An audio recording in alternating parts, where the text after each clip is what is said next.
Bonjour, bienvenue dans ce nouvel épisode du podcast dans lequel je vais vous parler d'un livre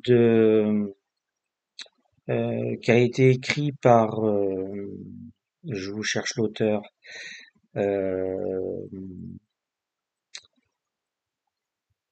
Fabio Mantegna et Elmer O. Locker, qui s'appelle Tuer le chemin, la vérité et la vie. Et en sous-titre Manifeste ta vie de rêve avec la loi de l'Assomption de Neville Goddard. Donc on va beaucoup parler de Neville Goddard, qui est un Américain, qui était un Américain, il est décédé maintenant, et il a beaucoup écrit sur la conscience. Donc déjà il y a un livre qui s'appelle La conscience qu'il faudra que je relise pour souligner les passages les plus importants. Celui-ci c'est un autre livre qui s'appelle donc Tuer le chemin, la vérité et la vie. Euh, donc là vous écoutez cet audio. Est-ce que c'est par prédétermination ou c'est une simple coïncidence? Vous pouvez vous poser cette question. Et vous pourrez décider vous-même à la fin de cette écoute s'il s'agit d'une décision prédéterminée ou juste d'une simple coïncidence qui vous a permis de tomber sur cet audio.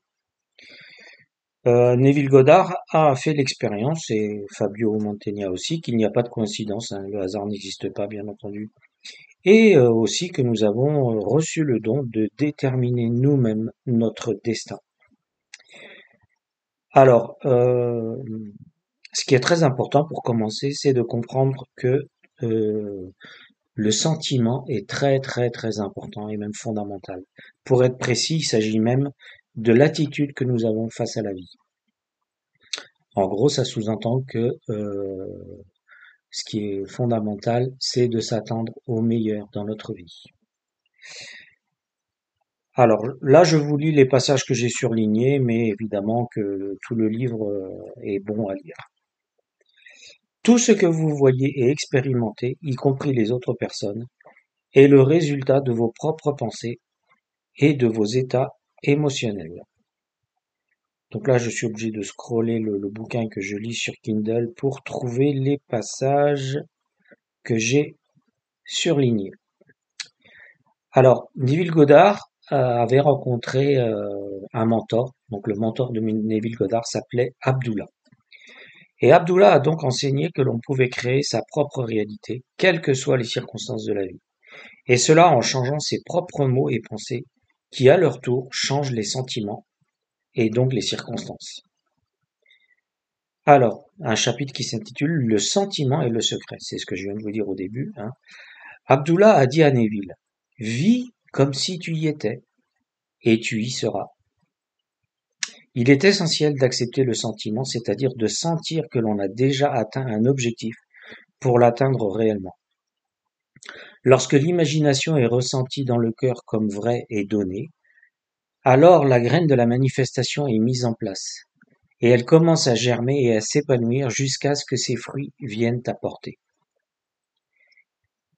Il me disait, donc Abdullah, que si je veux quelque chose, je dois supposer que je l'ai. Et d'ailleurs, au passage, là c'est moi qui parle, hein, euh, pour moi, le plus beau verset de la Bible, c'est dans l'évangile de Marc, chapitre 11, verset 24, hein, et ça définit également ce qu'est la vraie prière ou oraison. Il est écrit, ce que vous demandez en priant, croyez que vous l'avez, pour ainsi dire, reçu, et vous l'aurez. Voilà, tout est dit. Donc on pourrait s'arrêter là, mais on va quand même continuer, hein, pour le plaisir. Donc je continue, je cherche les passages que j'ai soulignés. Plus vite nous ramenons la responsabilité du monde extérieur à nous-mêmes dans le monde intérieur, plus vite nous créons un monde où nous connaissons la paix, le bonheur et les miracles. Et là, ça me fait penser à quelque chose que j'ai lu aussi par ailleurs, c'est que rien d'extérieur à nous, rien, rien, rien n'existe en dehors de nous. C'est-à-dire que je fais la connexion totale entre mon monde intérieur et mon monde extérieur. Et du coup, bah, il n'y a plus de jugement, parce que si je juge, ça veut dire que je me tire une balle dans le pied, puisque mon environnement extérieur et mon environnement intérieur, c'est la même chose. Donc il n'y a plus de jugement, je suis plus dans le jugement, j'arrête de juger les personnes et les circonstances, terminées. Parce que sinon, ça voudrait dire que je juge Dieu, que c'est Dieu qui se juge lui-même. Deuxièmement, bah, je suis forcément responsable de tout ce qui arrive, puisque il n'y a rien en dehors de moi. Voilà. Déjà, j'avais compris qu'en face de moi, il y a que moi, mais ça va encore plus loin. Ok? Et ça me fait penser aussi au Ho'oponopono et au fameux docteur Len, le psychologue de la prison d'Honolulu, qui a utilisé la méthode Ho'oponopono pour traiter les problèmes de ses patients sans les rencontrer. Il dit aussi une chose qui est en lien avec ce que je viens de vous dire, c'est que la paix commence en moi. Souvent, il finit ses lettres au docteur Joe Vital en disant la paix commence en moi. Bah oui, voilà. Donc ça, c'était ce que ça m'inspirait. Donc je continue à scroller. Voilà. Alors un autre passage. Là, on parle de la vibration. Et je vous rappelle que j'ai une chaîne sur YouTube qui s'appelle Vibrer dans l'unité. Nous influençons le monde extérieur par notre perception. La façon dont nous le percevons, le monde extérieur, fait toute la différence. Nous influençons le résultat par notre état de conscience. Cela signifie que nous sommes capables de déterminer notre destin par notre interprétation, donc notre humeur, nos pensées et nos sentiments. Si nous changeons notre perception, donc nos pensées et donc nos sentiments, nous changeons notre destin. Le monde est un lieu plein d'états, et ces états peuvent être changés si nous changeons nos propres états de conscience.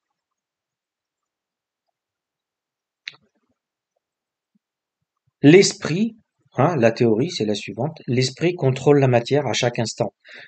Alors là, ça me fait penser à Pierre Morancy. Je vous renvoie à Pierre Morancy, vous trouvez ça sur YouTube, ou peut-être vous pouvez lire aussi son e-book qui s'appelle Demandez et vous recevrez. Et vous allez sur YouTube, il en a fait, de cet e-book, il en a fait un spectacle super humoristique, enfin je l'aime beaucoup. Et d'ailleurs, je me suis rendu compte après coup que François Lemay a été inspiré par Pierre Morancy, qui est un physicien québécois et qui a écrit donc un spectacle. Vous cherchez sur YouTube, demandez et vous recevrez. Vous avez trois vidéos de son spectacle, c'est vraiment à regarder. Où justement, il explique que c'est l'esprit qui contrôle la matière. Voilà. Et même la physique quantique l'explique, puisque lui, il est physicien. Voilà. Donc ça, c'était ma petite parenthèse. Donc déjà, vous avez des jolies choses à voir avec tout ça et à expérimenter. Je continue à scroller. Toutes les versions de notre moi existent déjà. Ça, c'est aussi très important à comprendre. Rien n'est créé à nouveau. Tout existe déjà. Voilà. Donc, tout ce qui a été créé est et sera, existe depuis toujours, y compris nos états désirés. Donc, ce qu'on souhaite vivre dans la vie, ça existe déjà quelque part. Toute création est parfaite et complémentaire en elle-même. Rien n'est jamais supprimé, rien n'est jamais ajouté. Et là, ça me fait penser à Bruno Lallemand, qui explique que la loi de cause à effet est patente. Oui, en fait, euh, tout se transforme. Hein. Rien ne dure vraiment, c'est l'impermanence. Rien ne dure vraiment, mais tout se transforme. Comme un nuage, par exemple. Un nuage, il arrive en vertu d'un grand nombre de causes et de conditions, et il se transforme. Le principe de la dualité maintenant. L'univers entier n'est rien d'autre qu'un gigantesque écran de projection pour projeter notre monde intérieur dans le monde extérieur. Notre monde intérieur est notre état de conscience, qui est la somme de nos croyances, de nos connaissances, de nos convictions et des pensées et sentiments correspondants, et donc entièrement sous notre contrôle. C'est le secret de toute manifestation et du deuxième principe hermétique. Ce qui est à l'intérieur est à l'extérieur. Alors, petite parenthèse, le principe hermétique, ça vient de Hermès Trismégiste, et ça, c'est le Kybalion. C'est un grand enseignement où il y a expliqué tout un tas de lois universelles. Et cette loi, ce qui est à l'intérieur et se reflète à l'extérieur, c'est une des lois des principes, un des principes hermétiques.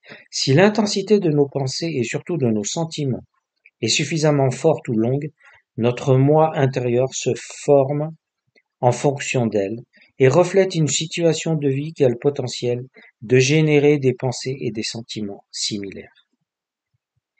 Pour illustrer cela, nous pouvons imaginer l'univers entier comme une gigantesque machine à copier.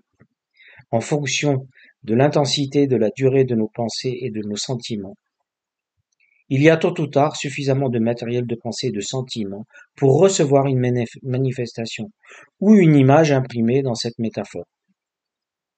Nous, les humains, considérons trop souvent notre humeur comme un effet et pas assez comme une cause.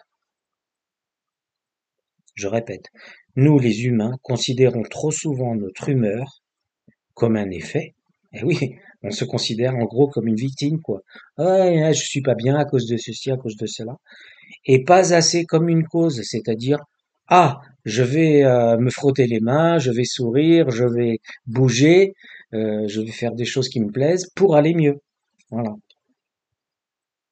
En bref, si nous pensons et nous sentons positifs, comme si notre souhait était déjà réalisé, des choses positives nous arriveront et réaliseront vraiment nos souhaits.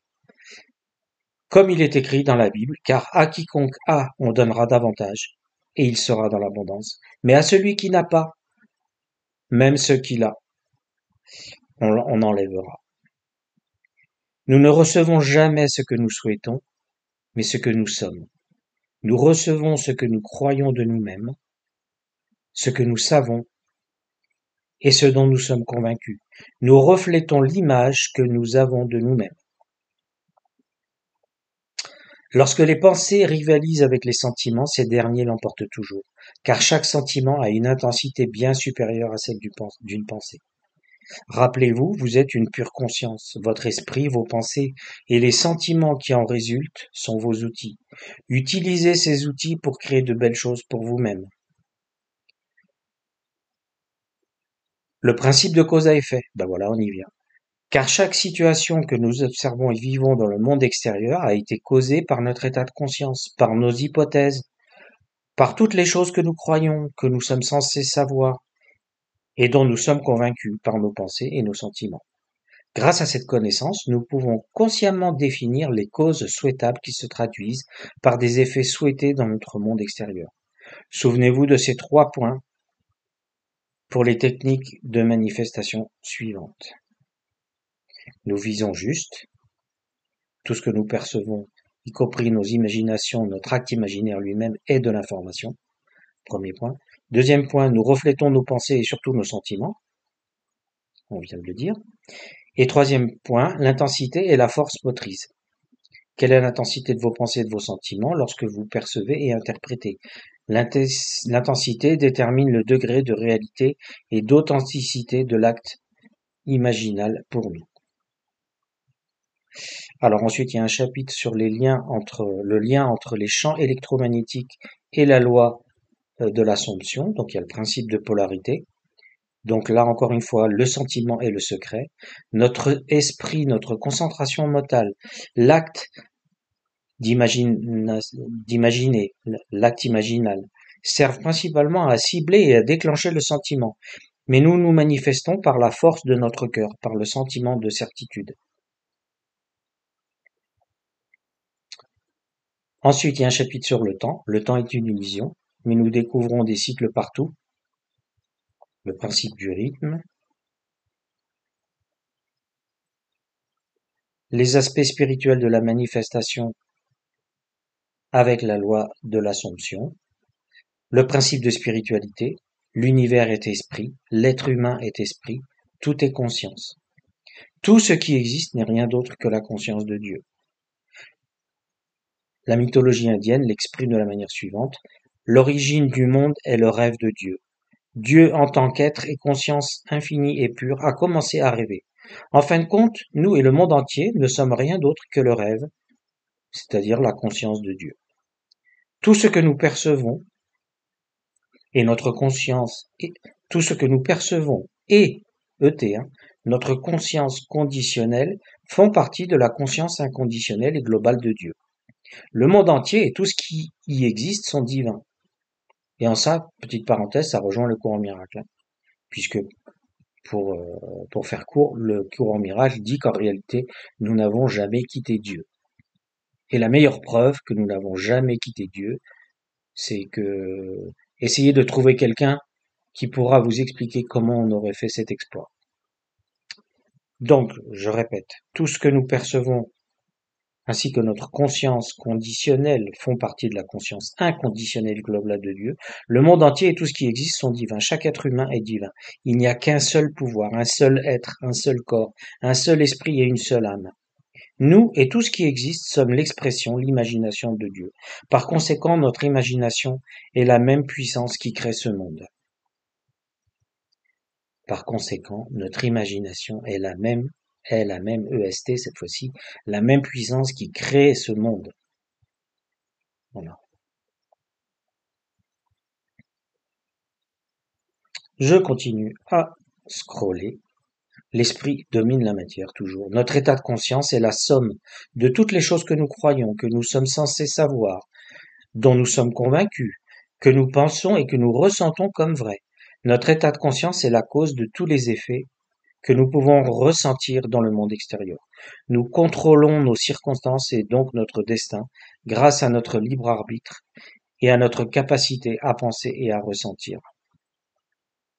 Le contraste de la vie, le principe de dualité est la ruse de Dieu pour nous faire réaliser ce que nous voulons. Grâce à cela, à cette ruse, Dieu peut se connaître lui-même. C'est la ruse qui nous conduit à notre véritable moi, qui nous ramène à Dieu. Parce que ce monde a été formé et créé de telle manière que tout est possible pour nous. Tout est prévu, tous nos désirs existent déjà ici et maintenant. Il nous suffit d'entrer dans les bons espaces, dans l'état de conscience que nous souhaitons. La clé de ces espaces est de sentir notre chemin vers l'état désiré. Nous ne recevons jamais, alors ça c'est bien, c'est une belle phrase ça. Nous ne recevons jamais ce que nous désirons, seulement ce que nous ressentons comme vrai et donné. Sentez que vous avez déjà ce que vous désirez. Je rappelle, Marc 11:24. Cela changera automatiquement votre état d'esprit. Vos pensées viennent automatiquement de l'accomplissement de votre souhait et non plus du grief. Vous êtes dans un état de conscience de l'accomplissement du souhait, dans l'espace de l'accomplissement du souhait, dans lequel vous êtes entré avec la clé du sentiment, car le sentiment est le secret. Chacun d'entre nous est son propre salut en lui-même. Et si nous nous rachetons nous-mêmes, nous rachetons notre monde, puisque je vous ai dit que c'était pareil. La solution à tous vos problèmes se trouve en vous, donc votre vrai moi. Vos problèmes ne sont rien d'autre que l'effet que votre état de conscience a défini comme cause. Je répète, vos problèmes ne sont rien d'autre que l'effet que votre état de conscience a défini comme cause. Vous êtes votre propre solution, vous êtes votre rédempteur. Sentir que vous êtes dans l'état que vous souhaitez pour vous-même est la clé principale de tous les espaces imaginables. Cela réside dans votre monde intérieur, votre conscience, votre imagination et le sentiment intense du désir accompli. Si nous adoptons l'état de perfection, c'est-à-dire que tout est parfait et excellent pour nous, alors tout ce qui nous entoure deviendra parfait et excellent.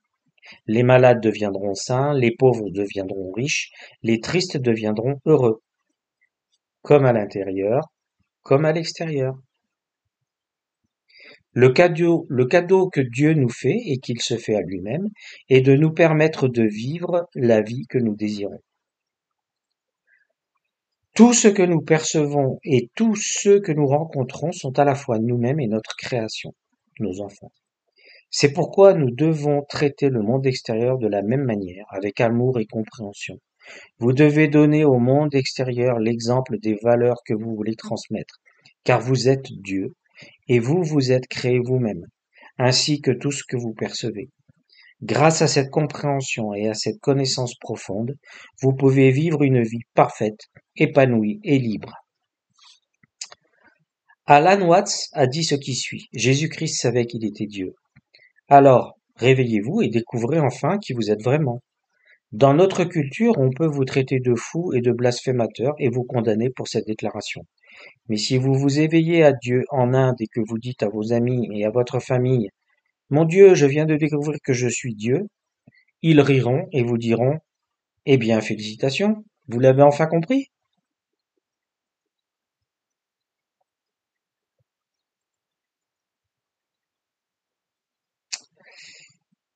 Alors, chapitre 3.9, bref résumé. Puisque nous sommes le rêve de Dieu, donc son imagination, la réalité de notre état de veille n'est réelle que dans la mesure où nous l'acceptons. En d'autres termes, les circonstances ne sont valables que si nous leur accordons de la valeur. Les circonstances ne sont valables que si nous leur accordons cette validité. De plus, grâce au deuxième principe hermétique, nous savons qu'il est impossible d'essayer de changer le monde extérieur sans se changer soi-même. C'est comme essayer de peindre un miroir dans l'espoir de changer de visage. Petite parenthèse, ça me fait penser au Ho'oponopono qui explique exactement cela en disant: Qu'est-ce que vous penseriez d'un type qui, pour enlever la tache qu'il a sur son visage, se mettrait à passer l'éponge sur le miroir? On penserait qu'il est fou. Et pourtant, c'est ce qu'on fait tous. On veut changer l'extérieur alors que c'est à l'intérieur qu'il faut changer. Nous pouvons à tout moment utiliser la conscience globale et inconditionnelle de Dieu pour reconditionner notre propre conscience. Comment? En adoptant un nouvel état de conscience par le biais de nos hypothèses, de nos pensées et de nos sentiments. C'est ainsi que nous définissons la cause que nous voulons expérimenter dans le monde extérieur. Tous les espaces, toutes les manifestations et toutes les réalités existent déjà ici et maintenant. Un parcours linéaire de l'espace et du temps n'est qu'une illusion. Notre espace est l'imagination de Dieu, sa conscience infinie. Ainsi, la clé de nos espaces désirés, c'est-à-dire des manifestations, est notre hypothèse, et donc notre image de soi ou notre état de conscience, respectivement. Les circonstances que nous percevons n'ont qu'un seul but. Elles nous permettent d'expérimenter qui nous sommes vraiment et ce que nous désirons. Nos circonstances ne sont ni bonnes ni mauvaises, mais elles nous servent à nous rapprocher de nous-mêmes et de nos désirs. Voilà, je vais arrêter là pour ce premier podcast. Je reviendrai au chapitre 4. Je continuerai avec le chapitre 4 qui donc va nous permettre de mieux utiliser notre imagination pour satisfaire tous nos désirs.